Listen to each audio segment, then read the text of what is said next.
व्याख्यामुद्रां करसरसिजैः पुस्तकं शङ्खचक्रे विप्रद्भिन्नस्फटिकरुचिरे पुण्डरीके निषण्णः अम्लानश्रीरमृतविशतेरं शपिप्लावयन् मामाविर्भूयादनकमहिमा मानसे वागधीशः नमस्ते प्राणेश प्रणतविभवायावनिमगाः नमस्वामिन् रामप्रियतमनुमन् गुरुगुण नमस्तुभ्यं भीमप्रबलतमकृष्णेष्ट भगवन्नमः श्रीमन्मध्वप्रदिश सुदर्शन्नो जय जय श्रीगुरुभ्यो नमः नारायणं सुरगुरुं जगदेकनाथं भक्तप्रियं सकललोकनमस्कृतं च त्रैगुण्यवर्जितमजं विभुमाद्यमीशं वन्दे भवग्रम् अमरासुरसिद्धवन्द्यं नारायणं नमस्कृत्य नरं चैव नरोत्तमं देवीं सरस्वतीं व्यासं ततो जयमुदीरये ವೇದವ್ಯಾಸುರ ಮಹಾಭಾರತದ ಚಿಂತಕರಿಗೆ ವಂದನೆಗಳು. ಶಾಂತಿ ಪರ್ವದ 361ನೆಯ ಪ್ರವಚನ. ವೇದವ್ಯಾಸರು ತನ್ನ ಮಗನಿಗೆ ಶುಕನಿಗೆ ಹೇಳತಕ್ಕಂತಹ ಮೋಕ್ಷ ಧರ್ಮಗಳ ವಿಶೇಷ ಚಿಂತನೆಗಳನ್ನು ಧರ್ಮರಾಜನಿಗೆ ಭೀಷ್ಮರು ಹೇಳುತ್ತಾ ಇದ್ದಾರೆ. ಸಾಧನೆಯ ಬಗ್ಗೆ, ಭಗವಂತನ ಬಗ್ಗೆ ಮಾತಾಡುವ ವೇದವ್ಯಾಸರು ಕೃಷ್ಣ ಹೇಳಿದ ಪ್ರಸಿದ್ಧವಾದ ಒಂದು ಮಾತನ್ನು, ಬಯಕೆಗಳನ್ನು ದೂಡಿಕೊಂಡವನ ಬದುಕು ಹೇಗಿರುತ್ತದೆ ಅನ್ನುವಲ್ಲಿ ತೋರಿಸಿಕೊಟ್ರು. ಅಪೂರ್ಯಮಾಣ ಮಚಲ ಪ್ರತಿಷ್ಠಂ ಸಮುದ್ರಮಾಪ ಪ್ರವಿಶಂತಿ ಯದ್ವತ್ ತದ್ವತ್ ಕಾಮಾಹ ಎಂ ಪ್ರವಿಶಂತಿ ಸರ್ವೇ ಸ ಶಾಂತಿ ಮಾಪನೋತಿ ನ ಕಾಮ ಕಾಮಿ ಅನ್ನುವ ಹಾಗೆ, ಯಾರು ಭಗವಂತನಲ್ಲಿ ತುಂಬಿಕೊಂಡಿದ್ದಾನವನಿಗೆ ಎಲ್ಲೆಡೆ ತುಂಬಿದ ನೀರಿನ ಆಶಯ ಹೇಗೆ ಸಮೃದ್ಧವಾದ ಸಂಪತ್ತನ್ನು ಕೊಡಲು ಸಮರ್ಥವಾಗಿರುತ್ತದೋ ಹಾಗೆ ಬಯಕೆ ಬೆನ್ನು ಹತ್ತಿದವನಿಗೇನು ಸಿಗುವುದಿಲ್ಲ ಅನ್ನುವ ಮಾತನ್ನು ಹೇಳಿದ್ದಾರೆ. ಇದರ ವಿಶೇಷ ವಿವರಣೆ ನಾನು ಪ್ರತಿಯೊಂದು ಗೀತೆಯ ಮಾತನ್ನು ಹೇಳುವ ಗೀತಾ ಪ್ರವಚನದಲ್ಲಿ ಅದನ್ನು ಚಿಂತನೆಯಲ್ಲಿ ತಂದಿದ್ದೇನೆ. ಎಷ್ಟು ನೀರುಗಳು ಸೇರಿಕೊಂಡರೂ ಸಮುದ್ರ ಏನು ದಡ ಮೀರುವುದಿಲ್ಲ ಹೇಗೋ, ಎಲ್ಲ ಬಿದ್ದ ನೀರುಗಳೆಲ್ಲ ಸಮುದ್ರಕ್ಕೆ ಸೇರುವ ಹಾಗೆ ಎಲ್ಲ ಕಾಮನೆಗಳು ಭಗವಂತನನ್ನು ಪಡೆದವನಿಗೆ ಲಭ್ಯವಾಗ್ತದೆ ಅನ್ನುವ ಅತ್ಯಂತ ಸೋಜಿಗವಾದ ಸಂಗತಿಗಳನ್ನು, ಆಪ್ತಕಾಮನಾಗುವ ಮುಕ್ತನ ವೈಶಿಷ್ಟ್ಯವನ್ನು ಬಣ್ಣಿಸಿದ್ದಾರೆ. ಸಾಧನೆಯ ಸೋಪಾನಗಳು ಹೇಗಿರುತ್ತವೆ ಅನ್ನತಕ್ಕಂಥ ಒಂದು ಅದ್ಭುತವಾದಂತಹ ಒಂದು ಕೆಲವು ಬಹಳ ಸುಂದರವಾದ ಮಾತುಗಳು. ವೇದಸ್ಯ ಉಪನಿಷತ್ ಸತ್ಯಂ. ಉಪನಿಷತ್ತು ಅಂದರೆ ಅಲ್ಲಿ ಅತ್ಯಂತ ಹೆಚ್ಚಿನ ಸಂಗತಿಯಾಗಿ ಬಂದು ನಿಂತದ್ದು ಅಂತ ಅರ್ಥ. ಉಪನಿ ಸಾಧಯತಿ ಅನ್ನೋ ಅರ್ಥದಲ್ಲಿ, ಉಪನಿಷಿದತಿ ಅಂತ ಅರ್ಥದಲ್ಲಿ ಮಾಡಿಕೊಂಡ್ರೆ ವೇದಸ್ಯ ಉಪನಿಷತ್ ಸತ್ಯಂ. ವೇದ ಏನನ್ನು ನಮಗೆ ದೊಡ್ಡ ಮಾತಿನಲ್ಲಿ ಎತ್ತರದಲ್ಲಿ ತೋರಿಸಿಕೊಟ್ಟಿದೆ ಅಂದರೆ ಸತ್ಯವನ್ನು ಅದು ಪ್ರತಿಪಾದಿಸಿದೆ. ಸತ್ಯ ಅಂದರೆ ಭಗವಂತನು ಹೌದು ಅಂತ ಮಾಡಿಕೊಳ್ಳುವ, ಸತ್ಯಂ ಪರಂ ಧೀಮಹಿ ಅಂತ. ಸತ್ಯ ಅಂದರೆ ಮಾತು ಅಂತಲೇ ಇಟ್ಕೊಳ್ಳುವಾಗ ಸತ್ಯಂ ವದ ಅಂತ ಅದು ಆಗ್ತದೆ. ಅದರಂತೆ ಹೃದಂಚ ಸತ್ಯಂಚ ಅಂತ ಹೇಳಿಕೊಂಡು ಅಭಿದ್ಧ ಅಂತ ಹೇಳುವಲ್ಲಿ ವೇದ ಅನೇಕ ಅರ್ಥಗಳಲ್ಲಿ ಚಿಂತನೆಯನ್ನು ಸಾಗಿಸಿ, ಹೃದಂಚ ಸತ್ಯಂಚ ಅಭಿದ್ಧ ತಪಸೋಧ್ಯ ಜಾಯತ ಅನ್ನುವಂತೆ. ಇನ್ನೊಂದೆಡೆ ಹೃದಂಚ ಸ್ವಾಧ್ಯಾಯ ಪ್ರವಚನೆ ಚ ತಪಶ್ಚ ಸ್ವಾಧ್ಯಾಯ ಪ್ರವಚನೆ ಚ ಅಂದರೆ ಸತ್ಯಂಚ ಅನ್ನುವಲ್ಲಿ ಅದರ ವಿಷಯ ಚಿಂತನೆಯನ್ನು, ಹೃತಂ ಯಥಾರ್ಥ ವಿಜ್ಞಾನಂ ಸತ್ಯಂ ತತ್ಪೂರ್ವಿಕಾಕೃತಿ ಅಂತೇಳಿ ಅರಿವಿನಂತೆ ನಡೆ ಅಂತ ಹೇಳುವ ಅರ್ಥ ಬರ್ತದೆ. ಈ ಎಲ್ಲ ಅರ್ಥಗಳಲ್ಲಿಯೂ ಚಿಂತನೆಯನ್ನು ನಾವು ವೇದದ ರಹಸ್ಯ ಅಂತ ಅರ್ಥ ಮಾಡಿಕೊಳ್ಬಹುದು ಬೇಕು. ಇನ್ನು ಮುಂದಿನ ಚಿಂತನೆ ಹೇಳುವಾಗ ಸತ್ಯಸ್ಯ ಉಪನಿಷತ್ ದಮಃ ಅಂತ. ನಡೆ ಅನ್ನುವ ನೆಲೆಯಲ್ಲಿ ನಿಂತುಕೊಂಡಾಗ ಇಂದ್ರಿಯಗಳನ್ನು ನಿಗ್ರಹಿಸಿಕೊಳ್ಳುವಂಥದ್ದು ದಮ, ಇಂದ್ರಿಯ ನಿಗ್ರಹ, ಅದೇ ಅರ್ಥ ಮಾಡುವ. ಎಂದೂ ಮದಕ್ಕೆ ಸೊಕ್ಕಿಗೆ ಆತ ವಾಲದಿರುವುದು, ಇದು ಪ್ರಧಾನವಾದ ಚಿಂತನೆ. ಸತ್ಯನಿಷ್ಠನಾಗಲಿ, ಜೊತೆಯಲ್ಲಿ ಸೊಕ್ಕು ಬಾರದಿರಲಿ. ದಮಸ್ಯೋಪನಿಷತ್ತು ತಪಃ, ದಮಸ್ಯೋಪನಿಷತ್ತು ದಾನಂ. ನಿಗ್ರಹವನ್ನು ಬದುಕಿಸಬೇಕಾದ್ರೆ ಎಲ್ಲವನ್ನು ಕೈಕಾಲಿ ಮಾಡಿಕೊಳ್ಳಬೇಕು, ಕೊಟ್ಟು ಬಿಡಬೇಕು. ದಾನ, ತ್ಯಾಗ, ಇದು ತಾನುಪಯೋಗಿಸುವುದಿಲ್ಲ, ತಾನು ಬಾಗಿಲು ಹಾಕಿಕೊಂಡಿದ್ದೇನೆ, ಇನ್ನೊಬ್ಬರಿಗೆ ಕೊಡಬಾರದು ಅಂತ ಇರಬಾರ್ದು. ದಾನಸ್ಯೋಪನಿಷತ್ತು ತಪಃ. ಅತ್ಯಂತ ಪ್ರಧಾನವಾದ ದಾನ ಸಂಗತಿ ಯಾವುದಂದರೆ ತಪಸ್ಸು, ಚಿಂತನೆ, ಶಾರೀರಿಕವಾದ ಮುಖ್ಯವಾದ ನಿಗ್ರಹ, ವ್ರತ ನಿಯಮ ಅನುಷ್ಠಾನಗಳು, ಇದು ತಪಸ್ಸು. ಮತ್ತು ತಪಸ್ಸೋಪನಿಷತ್ ತ್ಯಾಗ, ವೈರಾಗ್ಯ. ತ್ಯಾಗಸ್ಯೋಪನಿಷತ್ ಸುಖ. ವೈರಾಗ್ಯದಿಂದ ಏನು ಲಾಭ ಆಗತ್ತೆ ಹೇಳಿದ್ರೆ ಆರಾಮವಾಗಿರ್ಲಿಕ್ಕೆ ಬರುತ್ತೆ. ಯಾವುದನ್ನು ಬೇಡ ಅಂತ ಮಾಡಿಕೊಂಡು ಕೂತವನು ಯಾವುದು ಸಿಗದಿದ್ದಾಗಲೂ ಅಳುವುದಿಲ್ಲ, ಆಗ ಆರಾಮವಾಗಿರ್ತಾನೆ. ಸುಖಸ್ಯೋಪನಿಷತ್ ಸ್ವರ್ಗ. ಇಂತಹ ಸುಖದಿಂದ ಆತ ಸ್ವರ್ಗ ಸಮಾನವಾದ ಬದುಕನ್ನು, ಸ್ವರ್ಗವನ್ನು ಪಡೆದಿರ್ತಾನೆ. ಸ್ವರ್ಗಸ್ಯೋಪನಿಷತ್ ಶಮ. ಅದರ ನಿಜವಾದ ಆಂತರ್ಯ ಭಗವಂತನ ನೆಲೆ, ಪ್ರೀತಿ.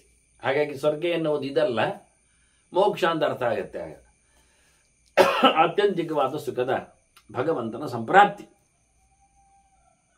ಇದಿಷ್ಟು ಶಾಸ್ತ್ರದಿಂದ ಬರತಕ್ಕಂತಹ ಒಂದು ಪರಂಪರೆ ಅಂತ ಹೇಳಿ ಬಹಳ ಚಂದವಾಗಿ ನಮ್ಮ ಮುಂದೆ ಶುಕನ ಮಾತಿನ ಹಿನ್ನೆಲೆಯಲ್ಲಿ, ಅವನ ಉತ್ತರದ ಕಥೆಯಲ್ಲಿ ಹೇಳುತ್ತಾರೆ ವ್ಯಾಸರು.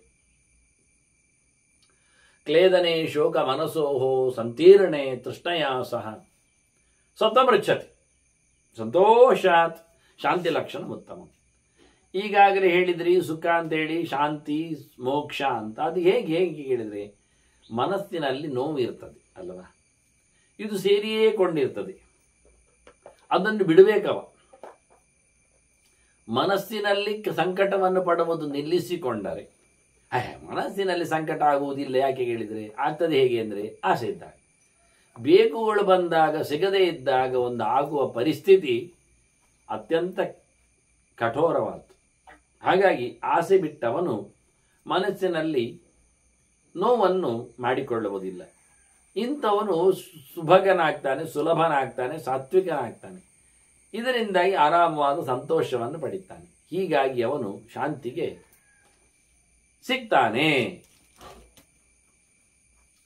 ಒಟ್ಟಾರೆ ಮಾತು ಹೇಳುವುದಾದ್ರೆ ಮನುಷ್ಯನ ಕೈಯಲ್ಲಿ ಇರಬೇಕಾದ ಒಂದು 6 ವಸ್ತುಗಳು. ಅದು ಗೊತ್ತು ನಮಗೆ, ಕಾಮ ಕ್ರೋಧ ಲೋಭ ಮೋಹ ಮದ ಮತ್ಸರ. ಅದು ಇರಬೇಕಾದ್ದಲ್ಲ ರೀ, ಬಿಡಬೇಕಾದ್ದು.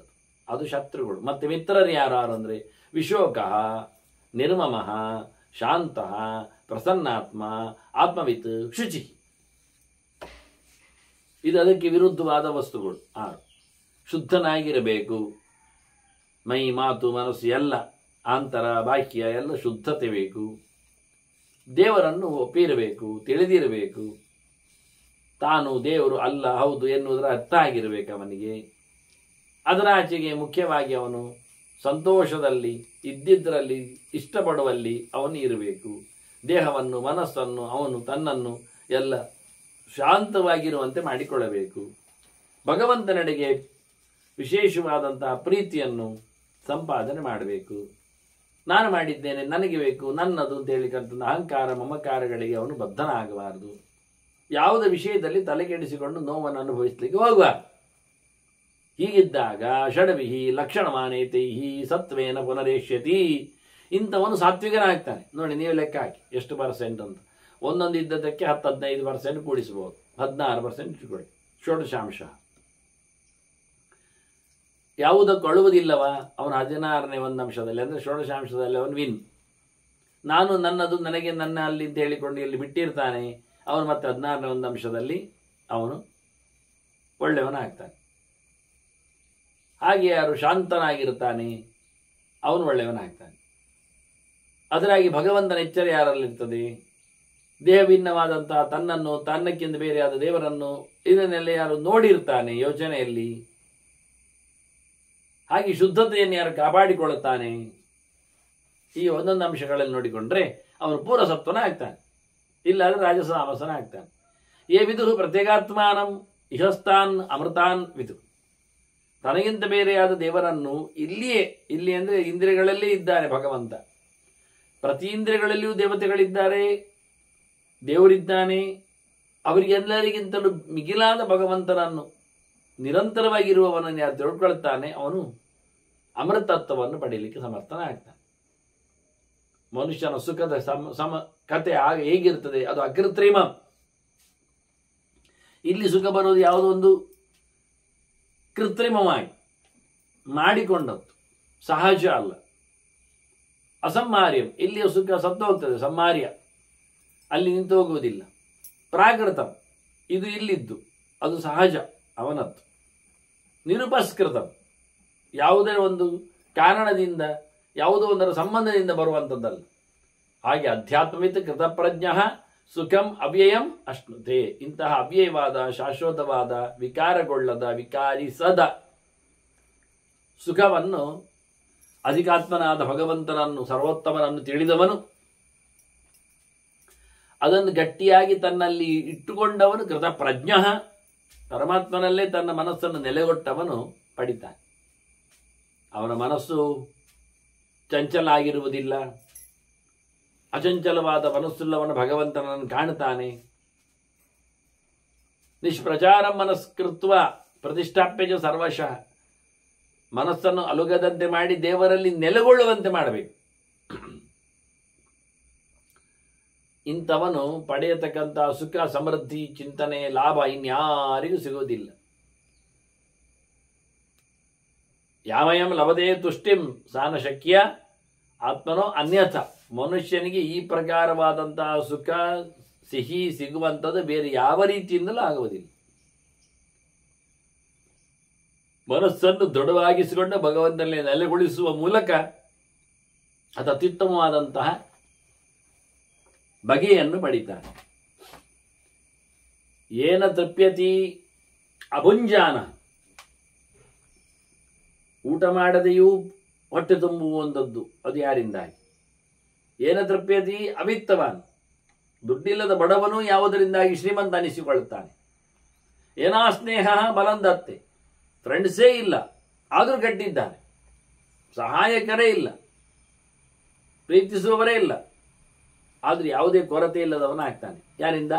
ಇವೆಲ್ಲ ಅದೇ ದೇವರಿಂದಲ್ವಾ ಅಂತಾನೆ. ಅದೇ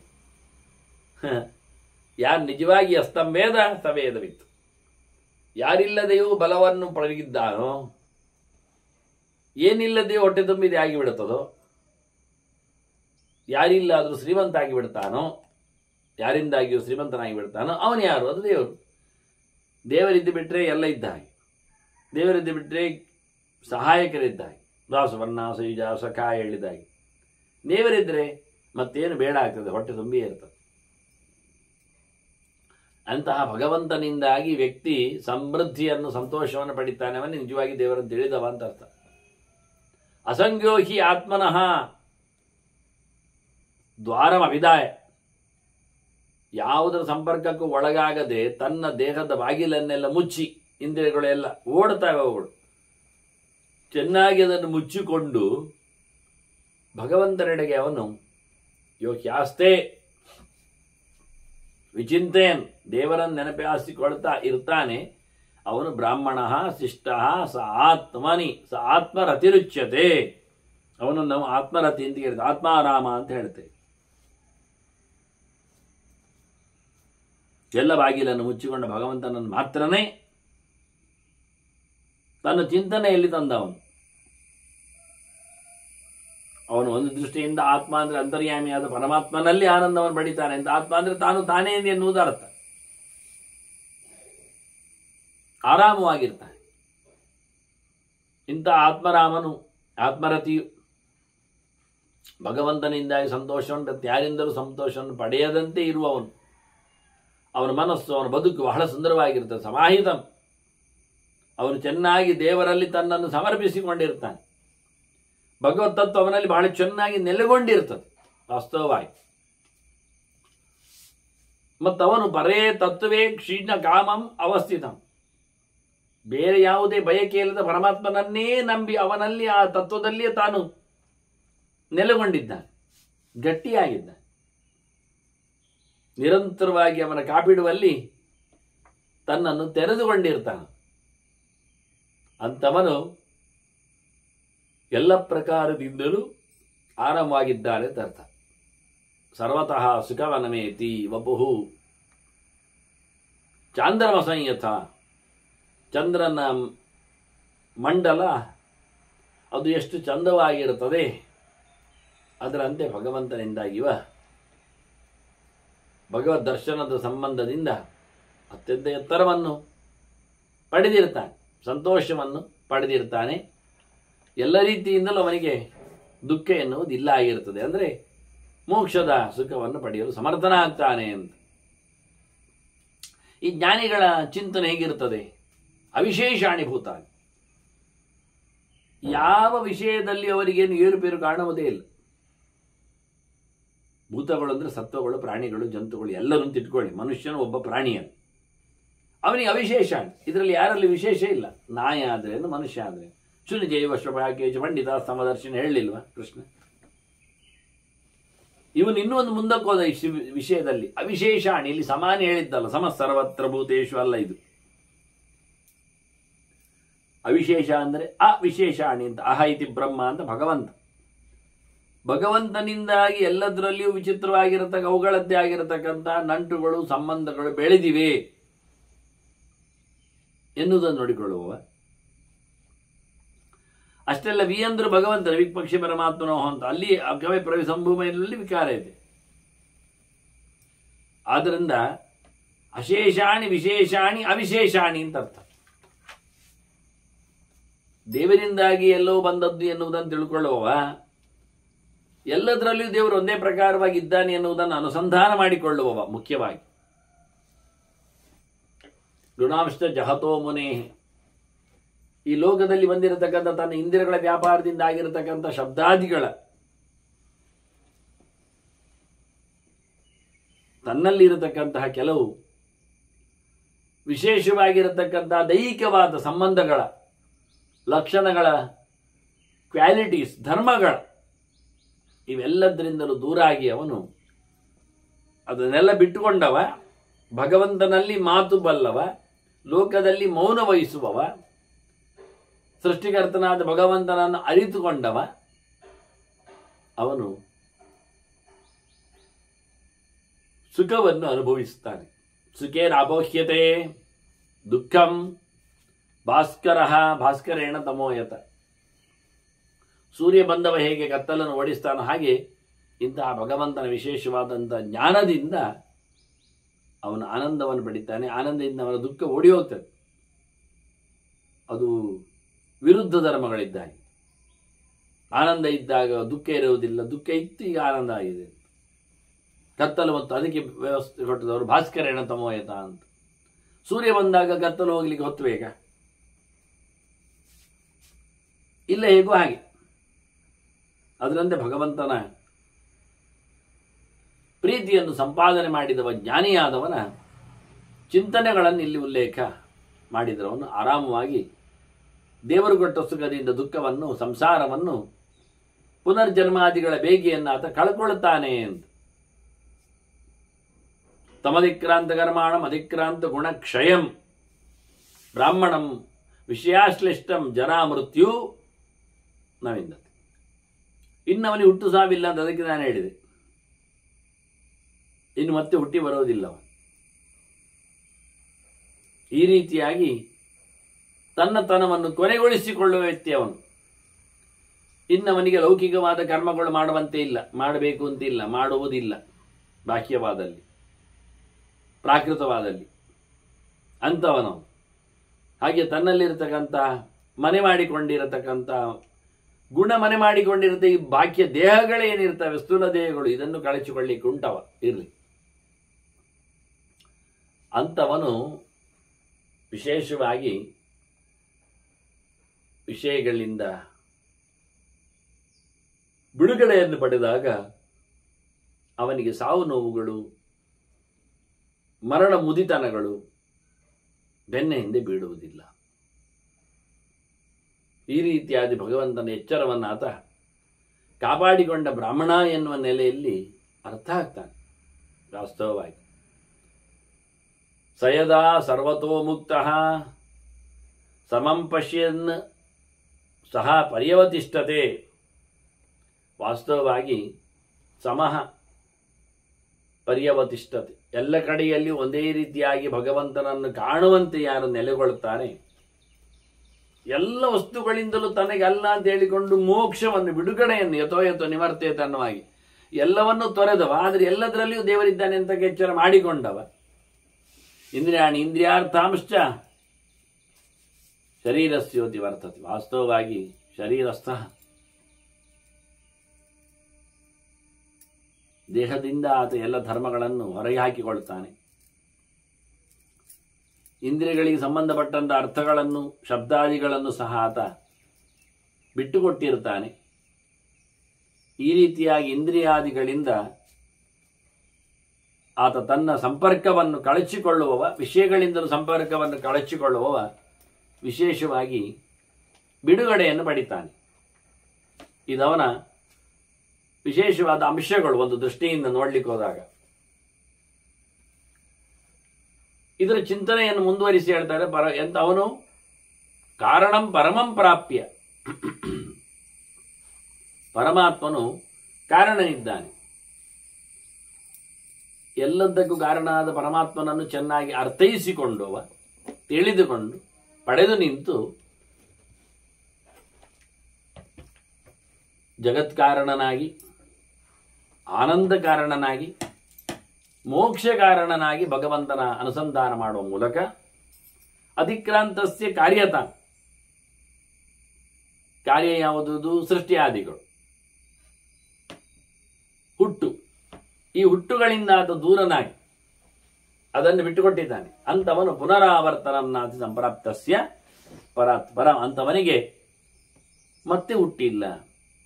ಸರ್ವೋತ್ತಮನಾದ ಭಗವಂತನನ್ನು ಪಡೆದವನಿಗೆ ಪರಾತ್ ಪರಂ ಸಂಪ್ರಾಪ್ತಸ್ಯ, ಅತ್ಯಂತ ಎತ್ತರದಲ್ಲಿ ಕೂತ ಭಗವಂತನನ್ನು ಪಡೆದವನಿಗೆ ಇನ್ನೊಮ್ಮೆ ಹುಟ್ಟು ಬರಲಿಕ್ಕಿಲ್ಲ ಅಂತೇಳಿ ಅವನ ಮೋಕ್ಷದ ಪ್ರಾಪ್ತಿಯ ಚಿಂತನೆಯನ್ನು ಬಹಳ ಸುಂದರವಾಗಿ ವ್ಯಾಸರು ಹೇಳುತ್ತಾನೆ. ಅದರಲ್ಲಿಯೂ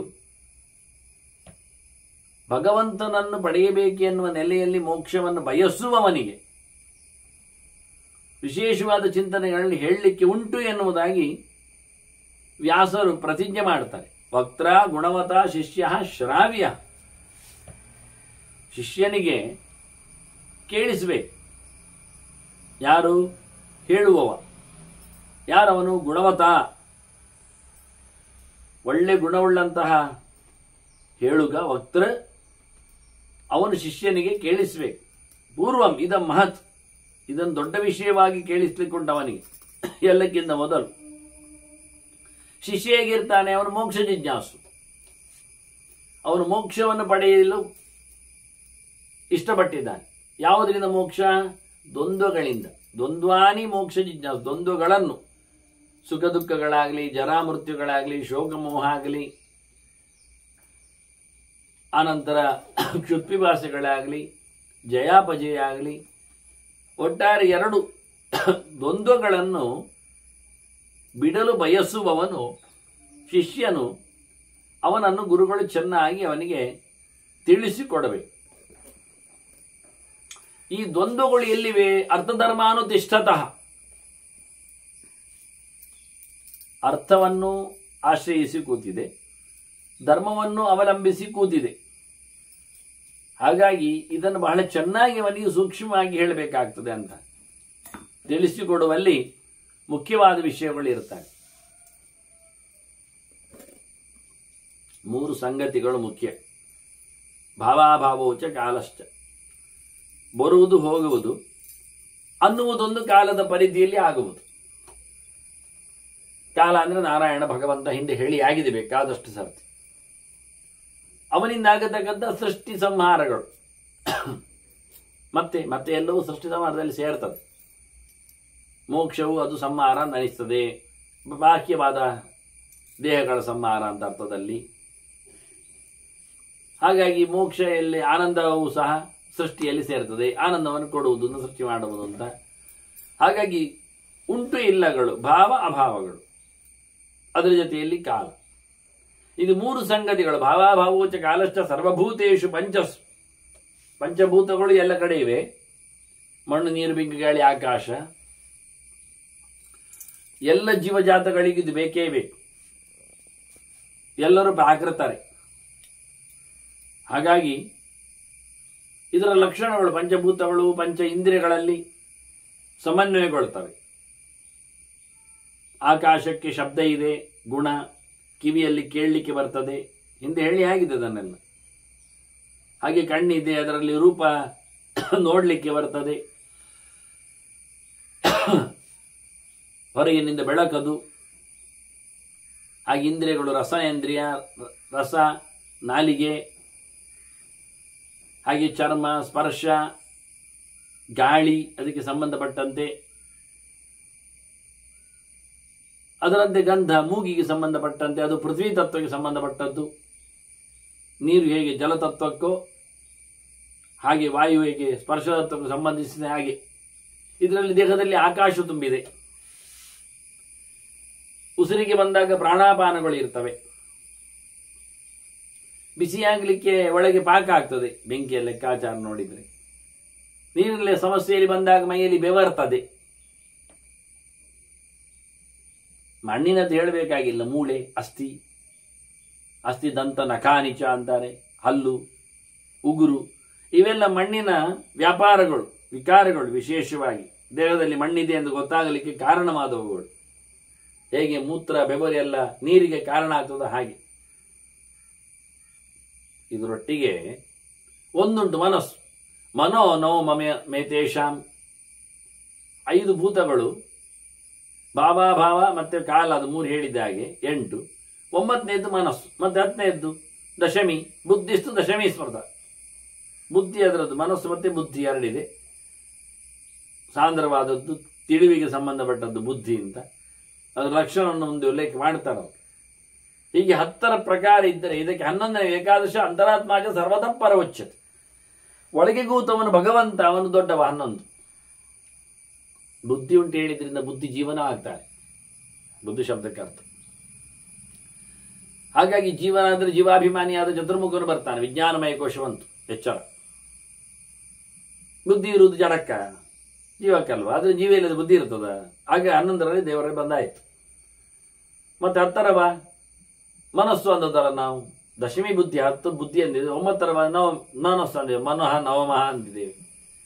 ಮನೋಭಿಮಾನಿಯಾದ ರುದ್ರ ಅಲ್ಲಿದ್ದಾನೆ. ಸಮಾನಾದ ಗರುಡಶೇಷರು ಬರ್ತಾರೆ, ತತ್ಪತ್ನಿಯರು ಸೇರಿರ್ತಾರೆ. ಇನ್ನು ಉಳಿಯುವಂಥದ್ದು ಪಂಚಭೂತಗಳಲ್ಲೇ ಎಲ್ಲರೂ ಬಂದಿರ್ತಾರೆ. ಮುಖ್ಯವಾಗಿ ಅದರ ಸೃಷ್ಟಿ ಸಂಹಾರಗಳಿಗೆ ಕಾರಣರಾದವರು ಬರ್ತಾರೆ. ಒಟ್ಟಿಗೆ ಕಾಲನೂ ಇದ್ದಾನೆ, ದೇವರೇ ರೂಪದಲ್ಲಿ ಕಾಲ ಇದ್ದಾನೆ ಎಲ್ಲದೂ. ಹೀಗೆ ಬಹಳ ಸುಂದರವಾಗಿ 11 ಅಂತರಾತ್ಮನಾದ ಭಗವಂತನ ಬಗ್ಗೆ ಎಚ್ಚರವನ್ನು ಕೊಡ್ತಾ ಅವನು ತಿಳ್ಕೊಂಡವ.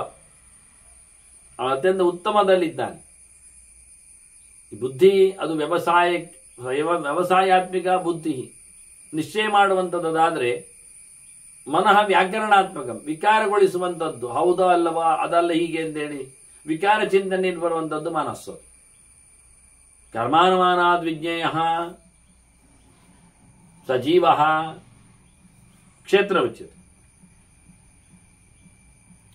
ಜೀವನನ್ನು ನಾವಿಲ್ಲಿ ಕ್ಷೇತ್ರ ಅಂತೇವೆ. ಇದಂ ಶರೀರಂ ಕೌಂತೆಯ ಅಂತ ಕ್ಷೇತ್ರ ವಿಧೀಯತೆ ಅಂತ ಕೋಶವನ್ನು, ಶರೀರವನ್ನು ಕ್ಷೇತ್ರ ಹೇಳಿದ್ರೆ, ಇಲ್ಲಿ ಶರೀರದ ಒಳಗಿರತಕ್ಕ ಕ್ಷೇತ್ರನಾಗಿ ನಿಂತವನು ಜೀವನ ಆಗ್ತಾನೆ. ಅವನು ಯಾವತ್ತಿರುವುದಿಲ್ಲ, ಬಿಡ್ಲಿಕ್ಕೆ ಬರ್ತದೆ. ಭಗವಂತ ಕ್ಷೇತ್ರಜ್ಞ ಇದ್ದಾನೆ. ಹಾಗಾಗಿ ಇವನು ಕ್ಷೇತ್ರವನ್ನು ಅರಿತವನು ತಾತ್ಕಾಲಿಕವಾಗಿ ಆಗ ಮಾತ್ರ. ಉಳಿದವರದ್ದೆಲ್ಲ ಗೊತ್ತಿಲ್ಲ. ಎಲ್ಲರ ಕ್ಷೇತ್ರವನ್ನು ಅರಿತವನು ಯಾರೂ ಇಲ್ಲ ದೇವರು ಬಿಟ್ಟರೆ. ಕ್ಷೇತ್ರ ಅಂದರೆ ದೇಹ ಅಂತ ಅರ್ಥ ಮಾಡಿಕೊಂಡ್ರು. ಹೀಗಾಗಿ ಜೀವನನ್ನು ಇಲ್ಲಿ ಕ್ಷೇತ್ರ ಹೇಳಿದ್ದೇವೆ. ಏಭಿಹಿ ಕಾಲಾಷ್ಟಮೈಹಿ ಭಾವೈಹಿ ಯಹ ಸರ್ವೈಹಿ ಸರ್ವಮನ್ವಿತಂ. ಈ 8 ಭಾವಗಳಿಂದ, ಭಾವ ಕಾಲ ಸೇರಿ ಪಂಚಭೂತಗಳು ಸೇರಿ 8ರಿಂದ ಜೀವನ ಆಗ್ತದೆ. ಪಶ್ಯತಿ ಅಕಲುಷಂ ಬುದ್ಧಿಯ ಸಮೂಹಂ ನಾನು ಪಶ್ಯತಿ, ನಾನು ತಿಷ್ಠತೆ. ಒಂದು ದೃಷ್ಟಿಯಿಂದ ಈ 8ರ ಚಿಂತನೆ ಮಾಡಿಕೊಳ್ಳುವ ಮೂಲಕವ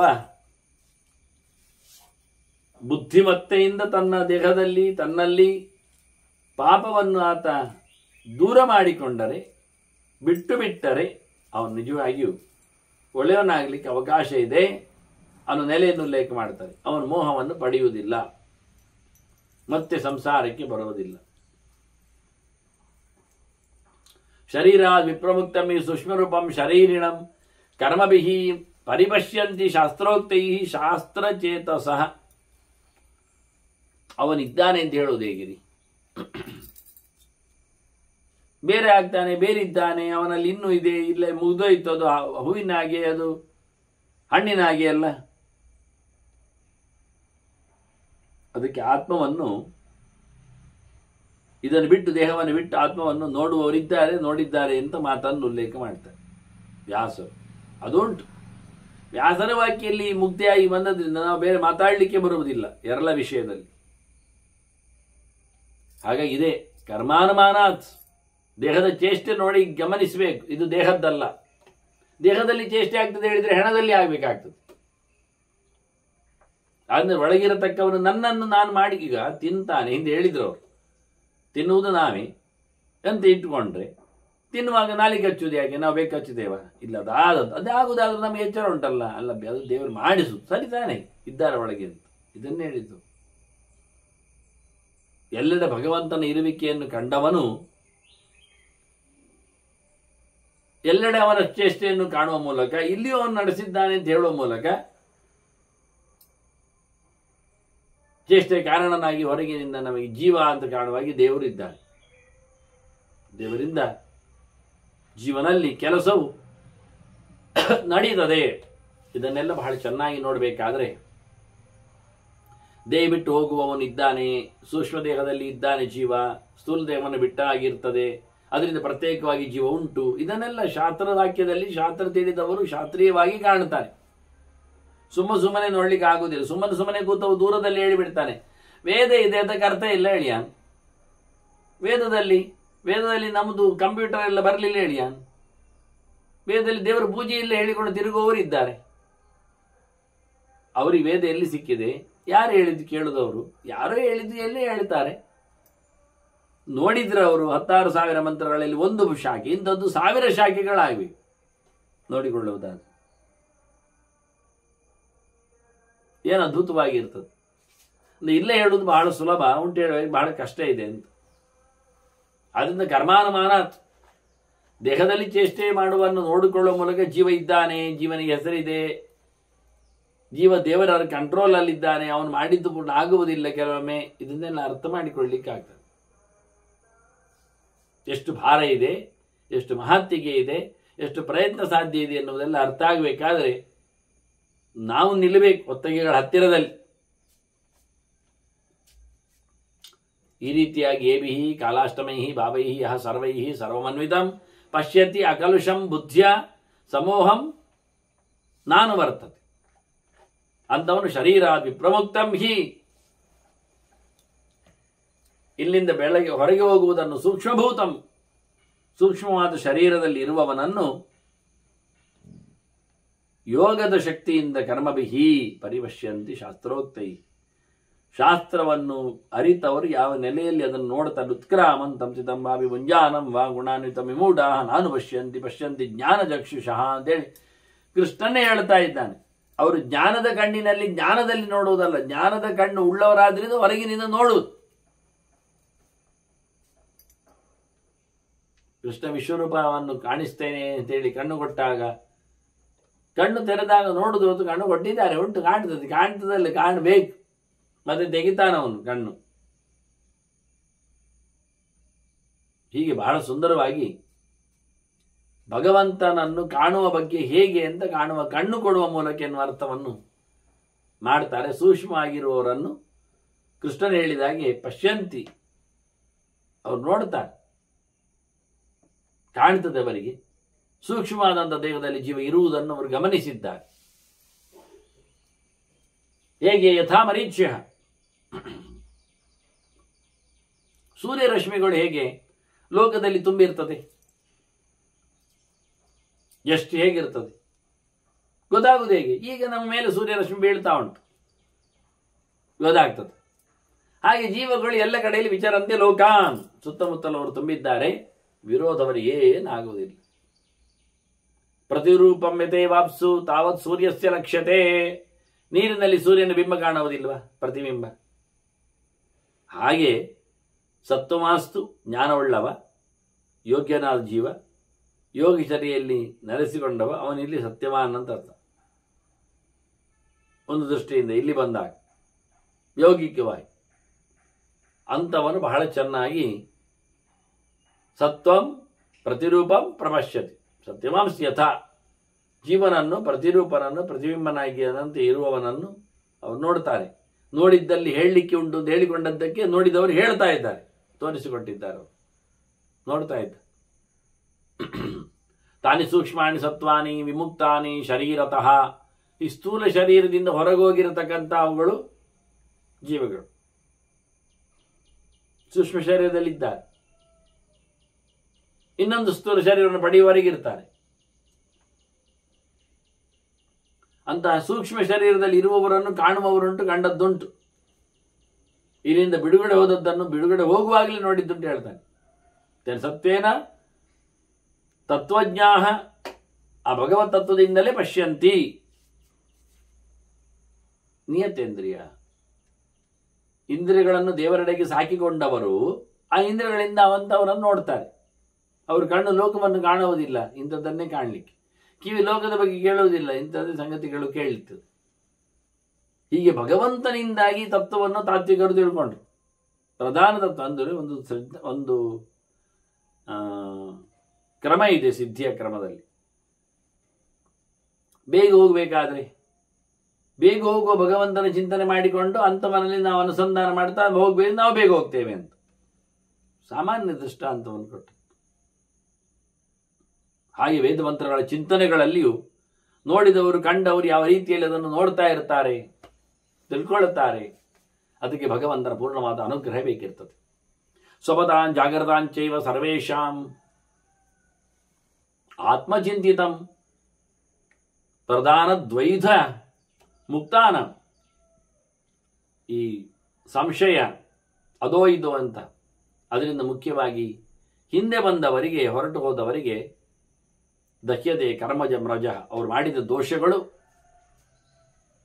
ಅದು ಸುಟ್ಟೋಗ್ತದೆ. ಯಾವಾಗ ಅವರು ನಿದ್ದೆಯಲ್ಲಿದ್ದರು, ಎಚ್ಚರದಲ್ಲಿದ್ದರು, ಮಲಗಿರಲಿ ಏಳಿರಲಿ, ಭಗವಂತನ ಚಿಂತನೆ ರತರಾದವರಿಗೆ ಯಾವತ್ತೂ ಸಹ ಯಾವುದೇ ರೀತಿಯಾದ ಸಂಶಯಾದಿಗಳು ಇರುವುದಿಲ್ಲ. ಯಥಾಹನಿ ತಥಾರಾತ್ರೋ, ಯಥಾರಾತ್ರೋ ತಥಾಹನಿ. ಹಗಲಿನಾಗಿ ರಾತ್ರಿಯಲ್ಲಿ, ರಾತ್ರಿಯಾಗಿ ಹಗಲಿನಲ್ಲಿಯೂ ಸಹ ಅವರು ವಿಶೇಷವಾಗಿ ಭಗವಂತನ ಸಂಬಂಧದಲ್ಲಿ ಇರ್ತಾರೆ. ವಶೇ ತಿಷ್ಠತಿ ಸರ್ವಾತ್ಮ ಸತ್ಯಾತ್ಮ ಸತತಂ ಯೋಗಯೋಗಿನಾಂ. ಅವರ ಕೈಯಲ್ಲಿ ಅವರ ಚಿಂತನೆಗಳು ಅವರೇ. ಜೀವ ತನ್ನನ್ನು ತಾನೇ ತಿಳ್ಕೊಂಡಿರುತ್ತಾನೆ. ಈ ರೀತಿಯಾದ ಸಾಧನೆಗಳಿಗೆ ಒಳಪಟ್ಟಾಗವು. ತೇಷಾ ನಿತ್ಯಂ ಸದಾ ನಿತ್ಯ ಭೂತಾತ್ಮ ಸತತಂ ಗುಣೈಃ ಸಪ್ತಭಿಸ್ತು ಅನ್ವಿತಃ ಸೂಕ್ಷ್ಮೈಃ ಚರಿಷ್ಣುಃ ಅಜರಾಮರಃ. ಅತ್ಯಂತ ವಿಚಿತ್ರವಾದ ಅನ್ವಯದಲ್ಲಿ ವ್ಯಾಸರು ಇದನ್ನು ಉಲ್ಲೇಖ ಮಾಡುತ್ತಾರೆ. ಆ ಇಂದ್ರಿಯಗಳಿಗೆ ಸೋಲದವನು, ಇಂದ್ರಿಯಗಳ ಜೊತೆಯಲ್ಲಿ ತಿರುಗಾಟವನ್ನು ನಡೆಸುವವನು ಯಾರು ಜೀವ ಇದ್ದಾನೆ, ತೇಷಾಂ ಗುಣೈಹಿ, ಇಂದ್ರಿಯಗಳ ಗುಣಗಳಿಂದ, ಚರಿಷ್ಣು ಅಂದರೆ ಚಿತ್ತಂಶನಾಗಿರತಕ್ಕ ಸಂಚಾರಶೀಲನಾಗಿರತಕ್ಕ ಜೀವನು ನಿತ್ಯ ಸದಾ ಯಾವಾಗಲೂ ಇರುವವನು, ಯಾವುದಕ್ಕೂ ಸಾಯದವನು, ಹಾಳಾಗದವನು. ಅವನು ತೇಷಾಂ ಗುಣೈಹಿ, ಇಂದ್ರಿಯಗಳ ಗುಣಗಳಿಂದ. ಎಂಥ ಗುಣಗಳು? ಸೂಕ್ಷ್ಮೈಹಿ, ಅತ್ಯಂತ ಸೂಕ್ಷ್ಮವಾದಂತಹ ಗುಣಗಳಿಂದ. ಸತತಂ ಅನ್ವಿತ, ನಿರಂತರವಾಗಿ ಕೂಡಿದ್ದಾನೆ. ಮತ್ತೆ ಸಪ್ತಭಿಸ್ತು ಅನ್ವಿತ, ಅದರೊಟ್ಟಿಗೆ ಪಂಚ ಇಂದ್ರಿಯಗಳಿಂದಲೂ, ಪಂಚಭೂತಗಳಿಂದಲೂ, ಬುದ್ಧಿ ಮನಸ್ಸುಗಳಿಂದಲೂ. ಆದ್ದರಿಂದ ಪಂಚಭೂತಗಳ ಗುಣಗಳಿಂದ, ಪಂಚೇಂದ್ರಿಯಗಳ ಬುದ್ಧಿ ಮನಸ್ಸುಗಳಿಂದ ಸೇರಿಕೊಂಡವ, ಅದು ಸೂಕ್ಷ್ಮವಾದದ್ದು, ನಿತ್ಯ ಸೇರಿಕೊಂಡಿದ್ದಾನೆ. ಅಂತ ಭೂತಾತ್ಮ ಚರಿಷ್ಣು ಜೀವನು ಪಂಚಭೂತ ಸ್ವರೂಪನಾಗಿ ಬಂದವನು ಅಜರಾಮರಹ. ಅವನು ಭಗವಂತನ ಅನುಸಂಧಾನಕ್ಕೆ ಪಾತ್ರನಾಗಿ ಬ್ರಹ್ಮಜ್ಞನಾಗಿ ಬ್ರಹ್ಮಚಾರಿಯಾಗಿ ಚರಿಷ್ಣು ಅಂತ ಅದು ಅರ್ಥ. ಅಜರಾಮರನಾಗ್ತಾನೆ, ಶಾಶ್ವತವಾದ ಬದುಕನ್ನು ಪಡಿತಾನೆ, ಸಾಯದಂತೆ ಆಗ್ತಾನೆ, ಮುಕ್ತನಾಗ್ತಾನೆ. ಮನೋಬುದ್ಧಿ ಪರಾಭೂತ, ಮನಸ್ಸಿನಿಂದ ಬುದ್ಧಿಯಿಂದ ಒಳ್ಳೆ ರೀತಿಯಾಗಿ ವಿಷಯವನ್ನು ತಿಳ್ಕೊಂಡು ಮುಂದೆ ಹೋದವ ಸ್ವದೇಹ ಪರದೇಹವಿತ್. ತನ್ನ ಸ್ವರೂಪ ದೇಹ ಯಾವುದು, ಬಾಹ್ಯವಾಗಿರತಕ್ಕಂತಹ ಸ್ಥೂಲ ದೇಹ ಯಾವುದು ಅಂತ ತಿಳ್ಕೊಂಡು ಅದನ್ನು ಪಡೆದವನು, ಇದರ ಲಾಭೆ ಪಡೆದವನು ಸ್ವಪ್ನೇಶ್ವಭಿ ಭವತ್ಯೇಷಃ ವಿಜ್ಞಾತ ಸುಖ ದುಃಖಯು. ಸ್ವಪ್ನದಲ್ಲಿಯೂ ಅವನು ಸುಖ ದುಃಖಗಳ ಚಿಂತನೆಯನ್ನು ನಡೆಸಲು ಸಮರ್ಥನಾಗ್ತಾನೆ, ಅವನಿಗೆ ಗೊತ್ತಾಗ್ತದೆ. ಮನಸ್ಸು ಬುದ್ಧಿಯಲ್ಲಿ ವಿಶೇಷವಾದ ಕೆಲಸ ಮಾಡಿಕೊಂಡವ, ತನಗೆ ಬಂದಿರತಕ್ಕ ದೇಹದ ಲಾಭವನ್ನು ಅನುಸಂಧಾನಕ್ಕೆ ತಂದುಕೊಂಡವ, ಅವನು ಎಚ್ಚರದಲ್ಲಿ ಬಿಡಿ ಸ್ವಪ್ನದಲ್ಲಿ ತಿಳ್ಕೊಳ್ಳಿಕ್ಕೆ ಸಮರ್ಥನಾಗ್ತಾನೆ. ಕಾಮಂ ಕ್ರೋಧಂಚ ತತ್ರಾಪಿ ಕೃತ್ವ ವ್ಯಸನ ಮೃಚ್ಛತಿ. ಸ್ವಪ್ನದಲ್ಲಿ ಅವನು ಕಾಮಕ್ರೋಧಕ್ಕೆ ಬಲಿಯಾದರೆ ದುಃಖವನ್ನು ಅನುಭವಿಸ್ತಾನೆ. ಬೇಕುಗಳು ಸಿಗದ ಹಾಗೆ ಆಗಿಕೊಂಡ್ರೆ ಅಲ್ಲಿಯೂ ಅಳಲಿಕ್ಕೆ ಆರಂಭ ಮಾಡುತ್ತಾನೆ. ಸಂಪತ್ತು ಪಡೆದೆ ಪ್ರೇಣಿತಶ್ಚಾಪಿ ಭವತಿ ಮಹತೋ ಅರ್ಥಾನವಾಪ್ಯಚು. ಸ್ವಪ್ನದಲ್ಲಿ ದೊಡ್ಡ ಸಂಪತ್ತು ಬಂತು ಅಂದಾಗ ಖುಷಿಯನ್ನು ಪಡುತ್ತಾನೆ. ಕರೋತಿ ಪುಣ್ಯಂ ತತ್ರಾಪಿ, ಸ್ವಪ್ನದಲ್ಲಿಯೂ ಪುಣ್ಯ ಕೆಲಸ ಮಾಡ್ತಾನೆ, ದೇವರ ಚಿಂತನೆ ಮಾಡ್ತಾನೆ. ಜಾಗ್ರಣ್ಯವಚ ಪಶ್ಯತಿ, ಎಚ್ಚರ ಇದ್ದೇನೆ ಅಂತಲೇ ತಿಳ್ಕೊಳ್ತಾನೆ ಅವನು ವಾಸ್ತವವಾಗಿ. ಹಾಗಾಗಿ ಇಂತಹ ವಿಚಿತ್ರವಾದ ಸನ್ನಿವೇಶಗಳನ್ನು ಉಲ್ಲೇಖ ಮಾಡುತ್ತಾ ಭಗವಂತ ಒಳಗಿರುವಾಗ ಅವನ ಸೃಷ್ಟಿ ಹೇಗಿರುತ್ತದೆ, ಗರ್ಭದಲ್ಲಿ ದಶಮಾಸಾನ್ 10 ತಿಂಗಳುಗಳನ್ನು ಪಡೆದಿರ್ತಾನೆ, ವಸನ್ ಕುಕ್ಷೌ. ಆದರೆ ನೈಶೋನ್ನಮಿಮ ಜೀರ್ಯತೆ, ಅನ್ನದಾಗಿ ಇವನು ಸತ್ತೋಗಲಿಲ್ಲ. ಹೊಟ್ಟೆ ಹಾಕಿದ್ದು ಊಟ ಹೋಗುವಾಗೆ ಸಣ್ಣ ಪ್ರಮಾಣದಲ್ಲಿ ಹೊರಗೆ ಪ್ರವೇಶ ಮಾಡಿದ ಧಾತು ಅದು ಬೆಳೀತದೆ. ಸದೋಷ್ಮಾಂತರ್ಗತಶ್ಚಾಪಿ ಗರ್ಭತ್ವಂ ಸಮಪೇಯಿಮಾನ್. ಈ ಬೆಚ್ಚನೆಯ ಒಂದು ಬಸಿರು ಇದರಲ್ಲಿ ಹೊಟ್ಟೆಯನ್ನು ಪಡೆದವ, ಗರ್ಭವನ್ನು ಸಂಪಾದನೆ ಮಾಡಿದವ ಯಾವ ಕಾಲದಲ್ಲಿಯೂ 10 ತಿಂಗಳ ಹೊರಗೆ ಅಂದರೆ ಮತ್ತೆ ಅವನು 10ನೇ ತಿಂಗಳು ಹೊರಗೆ ಬರುವಂಥದ್ದು. ಅನ್ನದಾಗಿ ಸೋತಿಲ್ಲ. ಹಾಗಾಗಿ ಒಳಗಿನ ಬಗೆಗಳು ಭಗವಂತನ ಕರ್ಮಗಳು. ಅಂದರೆ ಇವನಿಗೆ ಅವಸ್ಥೆಗಳಲ್ಲಿ ಹೇಗೆ ವ್ಯತ್ಯಾಸ ಆಗಿದೆ ಹೇಳಲಿಕ್ಕೆ ಹೋಗುವಾಗ ಹೇಳಿದ್ದು, ಎಂಥ ಅವಸ್ಥೆಗಳಲ್ಲಿಯೂ ಬಾಹ್ಯವಾದ ಅವಸ್ಥೆಗಳಲ್ಲಿಯೂ ಹೆಚ್ಚು ಕಡಿಮೆ ಆಗದೇ ಇರುವವನು ಒಳಗಿನ ಪರಿಸ್ಥಿತಿಯಲ್ಲಿಯೂ ಶರೀರದ ಅಂತಸ್ಥಿತಿಯಲ್ಲಿಯೂ ಸಹ ಯಾವುದೇ ವಿಕಾರಕ್ಕೆ ಪಾತ್ರನಾಗದೇ ಇರ್ತಾನೆ. ಇಂತಹ ಭಗವಂತನ ಇಂಥ ರೀತಿಯಲ್ಲಿ ನೆಲೆಗೊಂಡವನು ಭಗವಂತನ ಚಿಂತನೆಯನ್ನು ಮಾಡುವ ಮೂಲಕ ಆತ ಶಾಶ್ವತವಾದ ಬಿಡುಗಡೆಗೆ, ಮೋಕ್ಷಕ್ಕೆ, ಆನಂದಕ್ಕೆ ಪಾತ್ರನಾಗ್ತಾನೆ ಅಂತೇಳಿ ಮತ್ತೊಂದಿಷ್ಟು ಮುಂದೆ ಚಿಂತನೆಗಳನ್ನು ವ್ಯಾಸರು ಶುಕರಿಗೆ ಹೇಳುತ್ತಾರೆ. ನಿಜವಾಗಿ ಅವರು ಹೇಳಿಕೊಂಡಾಗೆ ಹೇಳಬೇಕು. ಇದು ಮಹತ್ತಿಕೆಯಾದ ಸಂಗತಿ. ದೇಹಕ್ಕಿಂತ ಭಿನ್ನವಾದ ಆತ್ಮ ಮತ್ತೆ ಪಡೆಯಬೇಕಾದಂತಹ ಆನಂದವನ್ನು ಅನುಭವಿಸಲಿರತಕ್ಕಂತಹ ಸಂಗತಿಗಳು ಅದು ಹೇಗೆ ಪ್ರಪಂಚಾತೀತವಾಗಿದೆ, ಪಂಚಭೂತಗಳಿಂದ ವಿಲಕ್ಷಣವಾಗಿ ಕೂತಿದೆ, ಅದು ಹೇಗೆ ಭಗವಂತನಿಂದ ಲಭ್ಯವಾಗುವಂಥ ಕ್ರಮ ಇರ್ತದೆ ಅನ್ನುವುದನ್ನು ಅನುಸಂಧಾನಕ್ಕೆ ತರಲಿಕ್ಕೆ ಉಂಟು. ಆ ರೀತಿಯಾಗಿ ಗುಣವಂತನಾದಂತಹ ಗುರು ಹೇಳಬೇಕೆನ್ನುವ ನೆಲೆಯಲ್ಲಿ ಪುತ್ರನನ್ನು ಶಿಷ್ಯನನ್ನಾಗಿಸಿಕೊಂಡು ವ್ಯಾಸರು ಚಿಂತನೆಯನ್ನು ಕೊಟ್ಟಿದ್ದಾರೆ. ಅದರ ಮುಂದಿನ ಹಂತಗಳ ಚಿಂತನೆಗೆ ಮತ್ತೆ ಸೇರುವ ವಂದನೆಗಳೊಂದಿಗೆ ಶ್ರೀಕೃಷ್ಣಾರ್ಪಣಮಸ್ತು. ನಾರಾಯಣ ನಾರಾಯಣ ನಾರಾಯಣ.